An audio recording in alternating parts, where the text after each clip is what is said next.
kulanti wacan wanaagsan daawadayaal ku soo dhawaada warka galabnimo ee Bisle TV qodobada warka kuwooda ugu doorka roolena daawad doontaan waxaa kamid ah xukuumadda Soomaaliya ayaa ka hadashay xiisad dagaal oo ka taagan magaalada Beledweyne maamulada koonfur galbeed iyo galmudug ayaa waxay iyaguna doorteen gudoomiyaha guddida doorashada iyo ku-xigeenkiisa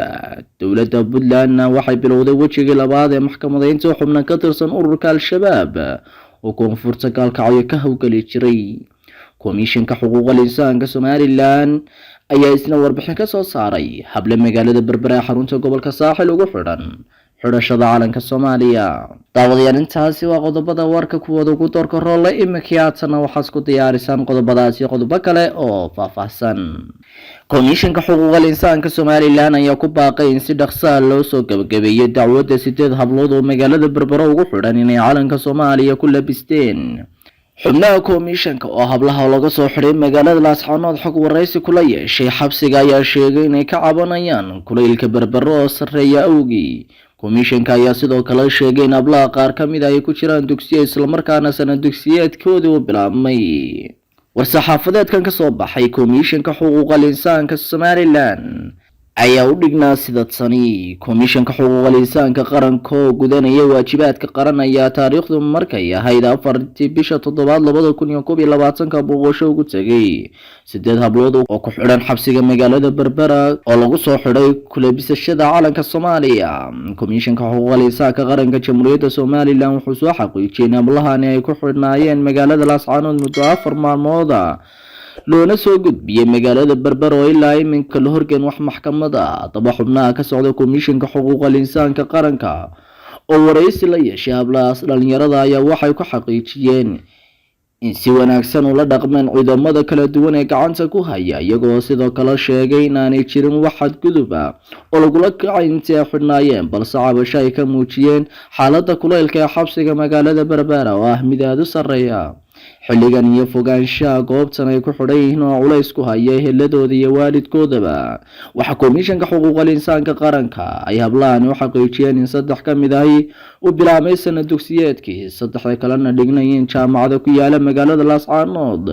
ee xarunta gobolka Sool ugu dambeyntii komishanka xuquuqul insaanka qaranku wuxuu soo jeedinayaa hay'adaha gacanta ku haya kiiskan in si degdeg ah loo soo gabagabeeyo si hablahan u helaan xuquuqdooda cadaaladeed waxa maanta magaalada Muqdisho lagu doortay gudoomiyaha iyo gudoomiye ku-xigeenka maamulka koonfur galbeed Soomaaliya gudoomiyaha guddida doorashooyinka maamulka koonfur galbeed ayaa loo doortay Yuusuf Cabduqaadir Maxamed Baafo oo helay codad gaaraya 10 cod halka Maxamed Cabdullaahi Isxaaq oo la tartamay inuu helo 1 cod oo kaliya magaalada Muqdisho waxa maanta kulan ku yeeshay guddiga doorashooyinka koonfur galbeed Soomaaliya iyagoo doortay gudoomiye iyo gudoomiye ku-xigeen waxa sidoo kale gudoomiye ku-xigeenka guddida loo doortay Nuuraddiin Ibraahim Aadan oo helay codad gaaraya 9 cod iyadoo Cabdillaahi Cabdi oo la tartamayay uu helay kaliya 2 cod dhinaca kale waxa doorasho taala mid ah galay guddiga doorashooyinka maamulka Galmudug iyagoo doortay gudoomiye iyo ku-xigeenkiisa waxa xilka gudoomiyaha iyo gudoomiye ku-xigeenka guddiga doorashada maamulka Galmudug ku kala guuleystay Maxamed Daahir Guuleed oo loo doortay gudoomiyaha guddidaasi kaasoo helay codad gaaraya 11 cod mana jirin qof la tartamay dhankiisa isna Saacad Aadan Jaamac ayaa loo doortay gudoomiye ku-xigeenka waxa uu helay 11 cod mana jirin cid la tartantay maamul goboleedyada haray ayaa iyagana la filayaa in maalmaha soo socda ay doortaan gudoomiye iyo gudoomiye ku-xigeenka guddida doorashada ee maamuladaasi ku metelaya sida Jubbaland, Puntland, Hirshabelle iyo kuwa gobolada waqooyi ee Soomaaliland iyo beelaha Banaadiriga militariga Soomaaliya ayaa sheegay in ciidamo gaar ah oo ka tirsan xoogga dalka ay deegaanka Daarusalaam oo hoostaga degmada Cadalle ee gobolka Shabeellaha Dhexe ay ku dileen horjooga Maxamed Cabdi Soobiye oo loo yaqaan Toosow oo ka tirsan madaxda sarsare ee kooxda shabaab taliyaha ciidanka xoogga dalka Generaal Odawa Yuusuf Raage ayaa warbaahinta qaranka u sheegay in Toosow lagu dilay howlgal qorsheysan oo ay ciidamada ka fuliyeen aaga masaajidka Cali Gaduud Generaal Odawa ma shaacin xilka uu Maxamed Cabdi Soobiye Toosow ka hayay kooxda al-shabaab dilka Toosow ayaa yimid kadib markii ciidanka xoogga dalka ay 15 ka tirsan al-shabaab ku dileen howlgalaha ay ka sameeyeen inta u dhaxaysa tuulaha iyo Ceeldheer oo jihada koonfureed kaga beegan magaalada Dhuusamareeb. Ciidamada ayaa sidoo kale 2 toddobaad ka hor sheegay in howlgal ay danab ka sameeyeen deegaano ka tirsan gobolka, gaar ahaan Saabuun, Baarow, Madiina Cadde, Galleef iyo Boordheere, oo ay ku dileen 8 ka mid ah maleeshiyaadka Al-Shabaab. Waa sida ay ciidanku sheegeen. maxkamadda ciidamada qalabka sida ee maamulka Puntland ayaa bilowday dhageysiga maxkamadeynta 7 nin oo dhalinyaro ah oo lagu eedeeyay inay yihiin shabakad ka tirsan ururka Al-Shabaab oo ka howlgali jiray koonfurta magaalada Calanka ee Galmudug. maxkamadda ciidamada Puntland ayaa soo bandhigtay cadeymo maqal iyo muuqaal oo ay eedeysanayaashu ku qiranayaan inay ka dambeeyeen dilal madax jabis iyo qaraxyo intooda badan ka dhacay gudaha magaalada Calanka. dilalka ay qorteen waxaa ka mid ahaa dilkii 2 Juulaay ee sanadkii 2019 loo geystay taliyay saldhigga Calanka ee dhinaca Galmudug Cawil Nuur Roobe oo u geeriyooday qarax gaadhigiisa loogu xidhay. dilkii 14 Juun 2019 loo geystay Cali Tahliil Cadceed sarkaal ka tirsanaa Niisa. dilkii 1 Juun 2019 loo geystay Maxamed Cabdi Khayre oo ahaa sarkaal ka tirsan hay'adda qaramada midoobay. eedeysanayaasha waxaa ku jiray qaar kaloo qirtay inay wax ka abaabuleen qaraxii taliyihii hore ee ciidanka lugta Soomaaliya gaashaanle sare Cabdixamiid Maxamed Dirir iyo weerarkii lagu qaaday xaruntii Sheekh Cabdiweli Cilmi Cali Afyare.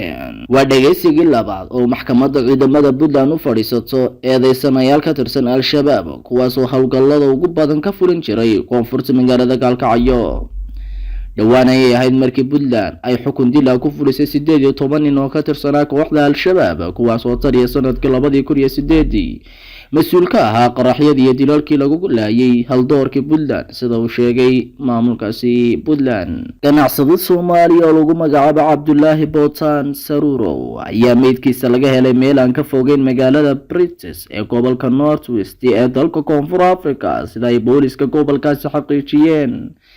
marxuumka ayaa 3 maalin ee ugu dambeysay lagu waayay nolol iyo geeri waxa uu ku sugan yahay. markii cid ugu wardanbeysayna waxay ahayd Khamiistii toddobaadka hore oo ku beegneed 1 bisha 7 sanadka 2021 isagoo wasi gaari oo alaabaha ku wareejin jiray abbaara 8 subaxnimo ee magaalada British. ciidamada ka tirsan booliska ayaa maalmihii ugu dambeeyay badbaadi goobayay muwaadinkan la weysanaa kadib markii lagu wargeliyay maqnaanshihiisa, waxayna ugu dambeyn gacanta ku dhigeen meydkiisa. ilaa haatan ma jirto cid cadeysatay inay ka dambeysay dilka muwaadinkan Soomaaliyeed. koonfur Afrika ayaa inta badanba waxaa lagu laayaa dadka Soomaalida. dowladda Imaaraadka Carabta ayaa ka hadashay kulan maanta magaalada Muqdisho ay ku yeesheen safiirka u fadhiya Soomaaliya Danjire Maxamed Axmed Al Cusmaani iyo madaxweynihii hore ee Soomaaliya Xasan Sheekh Maxamuud. qoraal kooban oo ka soo baxay safaaradda Imaaraadka ee Soomaaliya ayaa waxaa lagu sheegay in madaxweynihii hore uu Danjire Maxamed Al Cusmaani la wadaagay mahadnaq ku aadan kaalinta uu Imaaraadku ka qaatay dib u dhiska dalka Soomaaliya. madaxweynihii hore dalka ayaa dowladda Imaaraadka ku bogaadiyay dadaalka ay ku bixinayso dib u dhiska Soomaaliya isagoona xoojiyay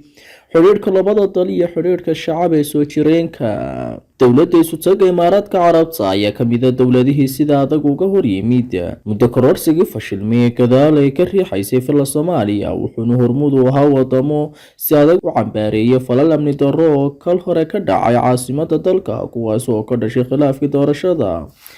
xiriirka Soomaaliya iyo Imaaraadka ayaa muddooyinkii dambe madmadow badan ka jiray iyadoo dhowr jeer ay dowladda federaalku si adag uga hortimid qoraal ka soo baxay Imaaraadka oo ku aadan xaaladda dalka. ciidamada Israa'iil ayaa sabtidii nin Falastiiniya ku dilay daanta galbeed kadibna diyaaradaha dagaalka ee Israa'iil ayaa weeraray bartilmaameedyo militari oo ku yaala marinka Gaza. sidaasna waxaa sheegay ciidamada iyo ilawareedyo Falastiiniyiin ah. waxay dhacdada noqonaysaa tii ugu dambeysay tan iyo bishii May oo Israa'iil iyo Xamaas ogolaadeen xabad joojin laga hirgeliyay daanta galbeed. ciidamada Israa'iil ayaa sheegay in diyaaradahooda dagaalku ay duqeeyeen goob hubka lagu farsameeyo lagana rido gantaalaha oo ay leeyihiin waxay ugu yeedheen ururka argagixisada ee Xamaas oo maamusha marinka Gaza. sida ay sheegeen saraakiisha amniga iyo dad goobjoogayaal goobaha la duqeeyay ayaa ku yaala galbeedka magaalada Gaza iyo dhanka koonfureed marinka. mana jiro wax war ah oo sheegaya haddii uu khasaare nafeed ka dhashay duqeymahani. 11 cisho uu dagaal ka dhex socday Israa'iil iyo Xamaas ayaa xabad joojin lagu soo afjaray 21 bishii May ee sanadkan in ku guda jirno.